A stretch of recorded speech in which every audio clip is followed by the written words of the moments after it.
I still remember that night when my sister's loud voice rang out in the silent space while I was watching TV. "Luke, where are you? Help me." Her voice was urgent, as if there was an emergency. I quickly got up and replied, "What's wrong?" Her voice came from the bathroom, mixed with a bit of confusion. "I forgot my clothes. Can you go up to my room and bring them to me?" My sister was a beautiful and kind woman, but extremely forgetful. It wasn't the first time she had asked me to get something for her, but this time things were different. I went up to her room, found the clothes she had left, and then went down to the bathroom. When I knocked on the door, she opened it a little wider than usual, and her hand quickly reached out to take the clothes. But in that brief moment, the bathroom light reflected on her pale skin, revealing every line of her body that I never thought I would see. I was confused and turned away immediately, but my heart was pounding, and my eyes couldn't erase that image. From that day on, Luke began to feel a change in my heart. She was still my sister, the closest person in the house, but that strange, disturbing feeling from that moment wouldn't stop haunting me, pushing me into a spiral of wrong thoughts. I didn't know how to face her or myself. My sister, Nora, is 24 years old this year.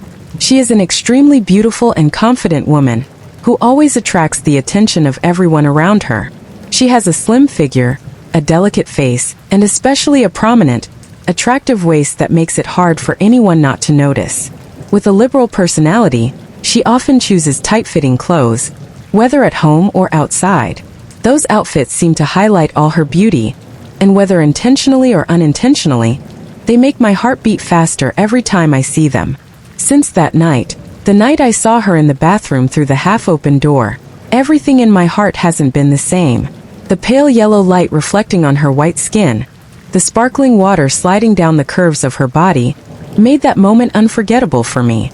I know that moment shouldn't have happened and shouldn't have stayed in my mind for so long, but that feeling, that obsession like a ghost, torments me and never goes away. At first, I tried to tell myself that everything would pass, that the image was just an unfortunate coincidence. But every night when I went to bed, what I saw that day kept appearing in my head, clear in every detail. Sometimes I would wake up in the middle of the night, cold sweat covering my forehead, trying to chase away the wrong thoughts invading my mind. But the more I tried to extinguish them, the stronger those emotions grew, like a fire consuming my reason. Each day she continued living comfortably in our small house, completely unaware of the chaos happening inside me. She laughed and joked with me as usual, calling me with her clear, familiar voice that I used to consider the most normal thing in the world. But now, just seeing her, looking into those bright eyes, or sometimes smelling the gentle perfume she wore, my heart filled with strange emotions I couldn't explain. I couldn't understand why I was like this. I only knew that I was no longer myself. Her tight clothes made things even harder. When she sat on the sofa watching TV, with her legs crossed, or when she tied up her hair, revealing her long neck and bare shoulders, every little detail made me feel lost in a tangle of conflicting emotions. I felt embarrassed, ashamed, and a vague longing that I couldn't deny. Even so, I tried to stay as calm as possible. I talked and laughed with her as if nothing had happened. I helped her with small things around the house, chatted with her about trivial things, and sometimes even teased her to see her smile. But behind those conversations was an internal struggle that I didn't know when it would end. I didn't dare to look into her eyes for too long, afraid she would realize something was wrong with me. One afternoon after a long day, I decided to relax in my room by watching an adult movie. It wasn't the first time I had done this, but perhaps due to my unstable mood and recent tangled thoughts, everything seemed more appealing than ever. After watching, I lay on the bed for a while, my mind in a daze, unable to erase the images and feelings that remained in my mind. Suddenly, a knock on the door brought me back to reality. "Luke, come out here for a moment. Go buy some vegetables for dinner." Her voice echoed, urgent yet gentle as always. I replied, "Yes, wait a moment." Then I quickly stood up, adjusted my clothes, forgetting that I wasn't wearing underwear. When I went down to the living room, the image of Nora immediately caught my attention. She was wearing a tight t-shirt that showed her slim waist and short shorts that revealed her long white legs. Each of those perfect lines made my mind go blank for a moment. The thoughts I had just tried to push back came rushing back like a furious wave. A strange feeling rose in my heart, a mixture of admiration and confusion that I couldn't understand.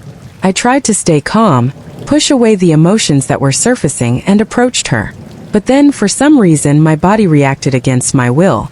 I felt my little friend rise, and even more frighteningly, I had completely forgotten I wasn't wearing underwear. It seemed like my entire body was betraying my mind, pushing me into a situation that was both embarrassing and uncontrollable. Nora suddenly burst out laughing, her laughter echoing loudly in the silent space. She looked at me, her eyes filled with something hard to explain. Confused, not understanding what she was laughing about, I asked, "What's wrong? Is something funny?" But she only laughed harder, to the point where she had to turn away so as not to look directly at me. "Luke, it's not okay for you to go out like this," she said, covering her mouth, trying to hold back her laughter. I still didn't understand what was going on, standing there like a statue in the middle of the living room while she kept laughing. I asked, "What's wrong? Did I do something funny?"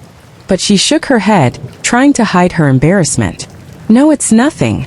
Go upstairs, I'll go alone," she said, her voice hesitant, serious, but clearly hiding something. I stood there, looking at her in confusion. Why had she asked me to come with her at first, only to now tell me to leave? I was filled with doubt, but I didn't know what else to say. I went back to my room with a jumble of thoughts. As I passed by the mirror, my eyes stopped, and that's when I realized what had made her laugh. I wasn't wearing any underwear, and my little guy had been waving its flag for a while. My face burned with shame. I stood there, feeling both embarrassed and not knowing what to do.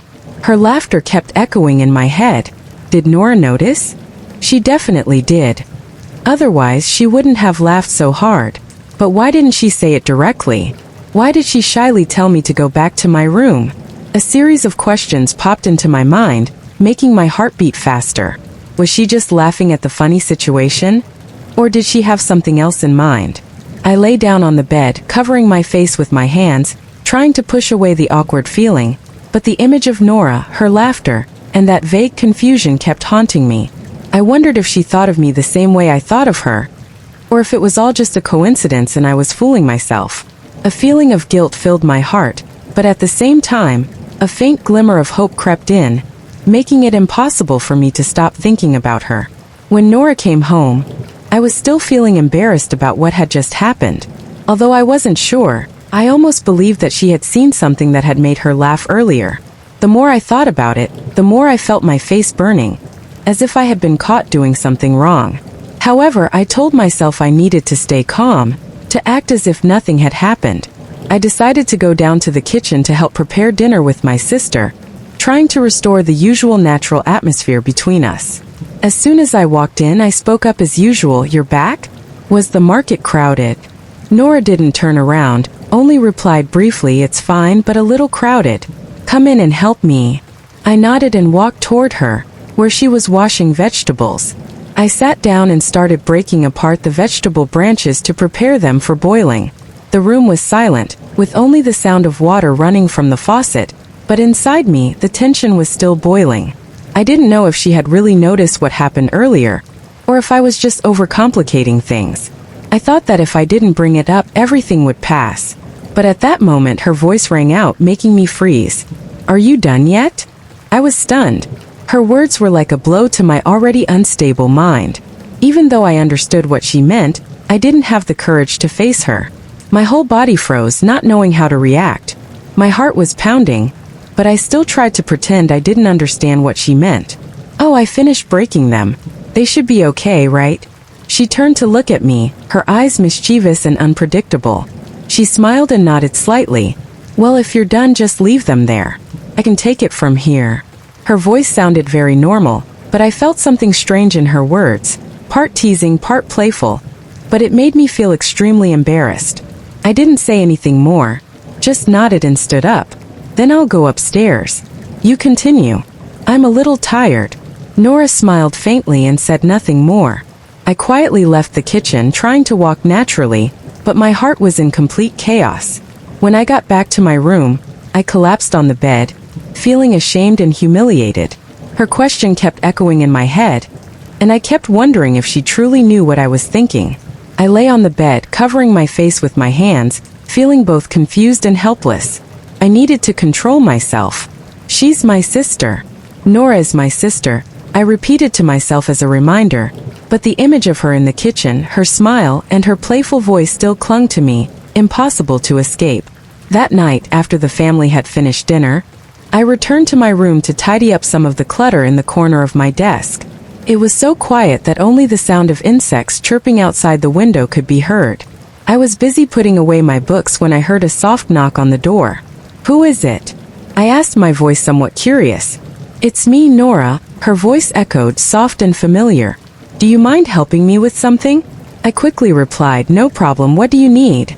As I spoke, I walked toward the door and opened it. Standing in front of me was Nora, but the first thing that caught my attention was the pajamas she was wearing. It was a light blue silk nightgown, gentle but flattering against her smooth white skin. The dress had a slightly deep V-neck, revealing a bit of her collarbone and slender shoulders. Suddenly, I felt my heart skip a beat, but I tried to keep my face as normal as possible. She smiled and walked into the room holding her phone. "There's something wrong with my phone. I don't know why, but every time I go into the app it crashes. I tried restarting it, but it didn't work. Can you help me?" I nodded, taking the phone from her hands. "Let me try. It's probably just a software issue, maybe an app conflict or an outdated operating system." Nora stood there as natural as ever, but her presence in this small room, especially in her pajamas, made me feel confused. I looked down at the phone and started checking the settings. Just as I suspected, her operating system was too outdated and wasn't compatible with the new version of the app. I explained, "Your phone needs an operating system update. Let me download the new update, reinstall it, and it'll be fine." "Really? Thank goodness." "I was afraid it was broken," she said, her voice soft and relaxed. As I leaned over the phone, struggling to download the update, I felt her gaze on me. Instinctively, I glanced at her out of the corner of my eye and noticed that she wasn't watching the phone or what I was doing. Her eyes were fixed on me. Then suddenly she gave a smile that was difficult to interpret, and that I didn't understand. I paused for a moment, trying not to show my discomfort, but inside my confusion had grown exponentially. I knew she had seen something. I knew what that look meant, but I didn't dare confront it or bring it up. "It's done, I managed to reinstall it," I said, stammering slightly, trying to break the awkward atmosphere. "So fast?" "Thank you," she replied, still with a faint smile on her lips. She took the phone from my hands, her eyes briefly lingering on my face, as if evaluating my reaction. "It's nothing, it was just a small issue," I said, trying to appear calm. But deep down, I knew that calmness was nothing more than a facade. Her glances and subtle gestures that night had left me with a wave of emotions that were hard to control. After handing her the phone and thinking everything was over, I got ready to stand up and walk her to the door. But before I could say anything, she suddenly turned, leaned against the edge of the table, and asked in a soft but meaningful voice, "Luke, do you think I'm beautiful?" Her unexpected question left me paralyzed, unsure of how to respond. I gave her an awkward smile, trying to find a way to divert the conversation. "It's obvious, isn't it? But why are you asking that all of a sudden? Is something wrong?" Nora smiled, her eyes still fixed on mine with an intense look, as if she were trying to read my mind. Then she tilted her head slightly and, in a playful but somewhat serious tone, said, "You looked at me, didn't you? That's why you froze." Her words struck like lightning. I felt all the blood rush to my face, my heart pounding furiously, and my whole body confused, unsure of what to do. I quickly shook my head, trying to dismiss the topic.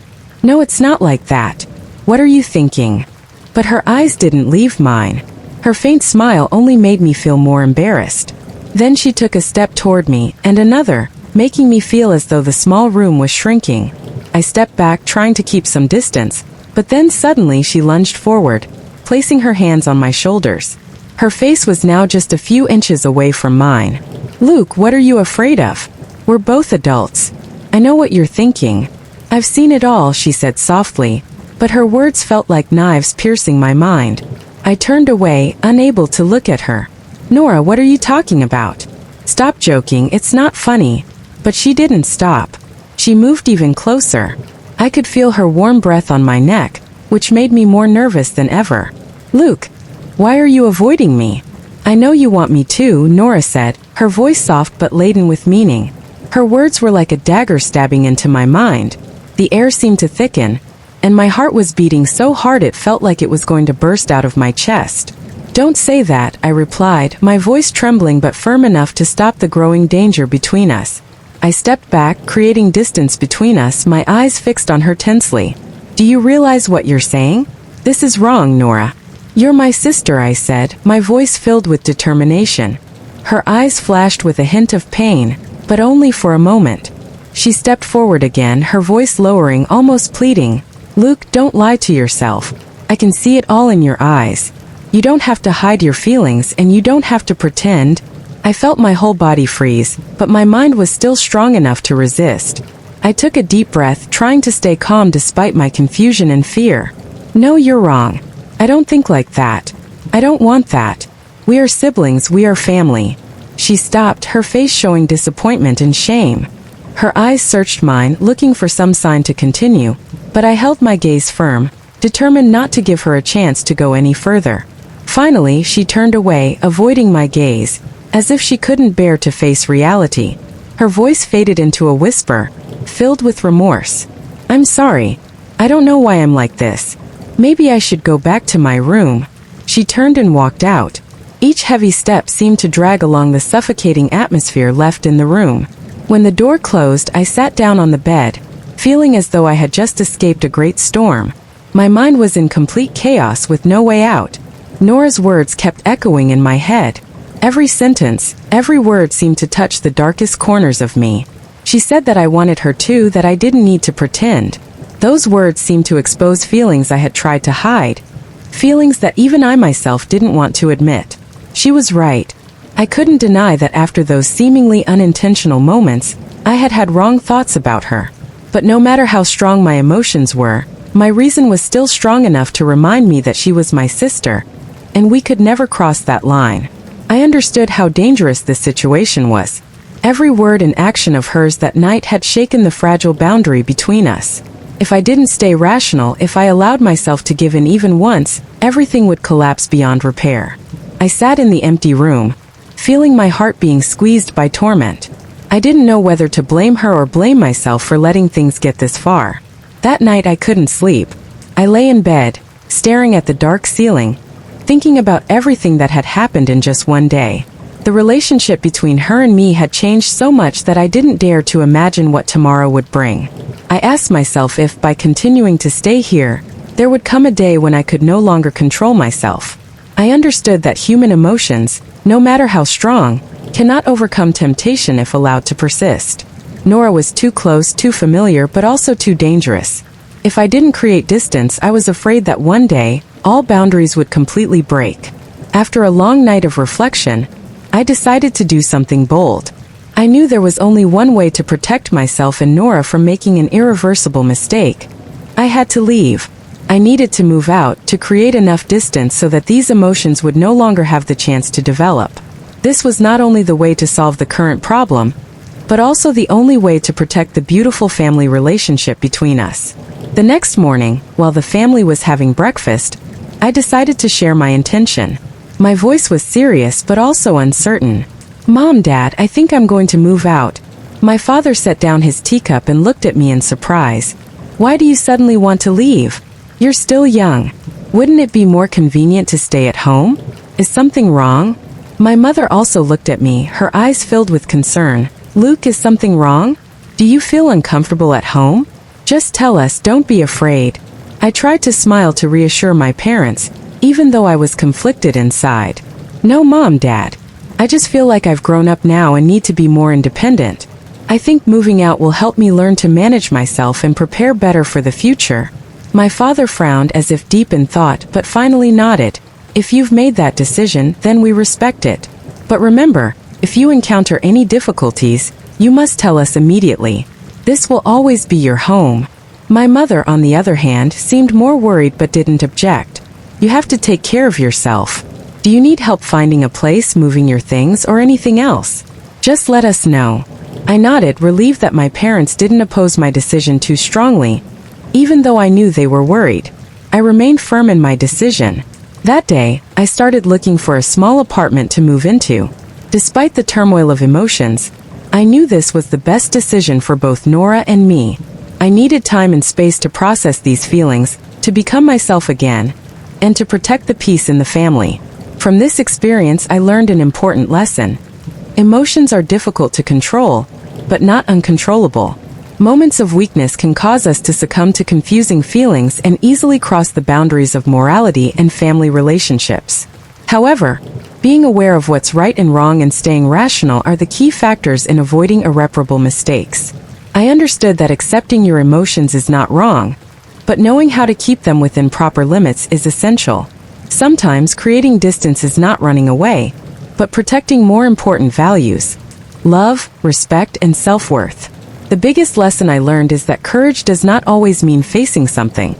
It sometimes means knowing when to walk away to preserve the best things. The decision to walk away from a dangerous situation is not a sign of weakness, but a necessary action to protect yourself and those around you from getting hurt. Through this story, I have a piece of advice for everyone. In life, we cannot avoid unexpected situations that give rise to uncontrollable emotions. These emotions, whether fleeting or long-lasting, can lead to mistakes if we don't know how to handle them properly. That's why my advice is: always remain rational and aware of boundaries in every relationship. When you feel yourself getting caught up in an emotional spiral beyond your control, stop and ask yourself, is this emotion worth risking the precious things I have? Sometimes mindfulness and self-reflection will help you realize that acting impulsively can destroy the values you hold dear, such as family relationships, honor, or self-respect. If you find it difficult to control yourself, don't be afraid to create distance or seek support from family, friends, or a mental health professional. Avoidance is not weakness but a way to protect yourself from deeper harm. Remember, the decisions you make today can affect your future and the future of those around you. Maintaining boundaries, respecting your morals and values, is the best way to live a peaceful and happy life. My story ends here. Thank you for listening. See you in the next videos.